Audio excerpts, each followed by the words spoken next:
Duty লাগছে তখন আমরা এই একটা ঠিক একটা সময় আমরা একটা কল আইছে যে ফায়ার কল যে 12 বিল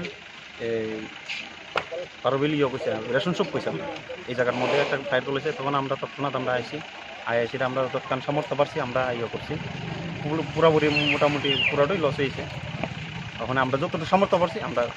বাড়ির মালিকের নাম কি? বাড়ির মালিক হয়েছে জয় কুমার বিশ্বাস। ক্ষয়ক্ষতির পরিমাণ কিরকম হতে পারে? ক্ষয়ক্ষতি ধরেন না 3-5।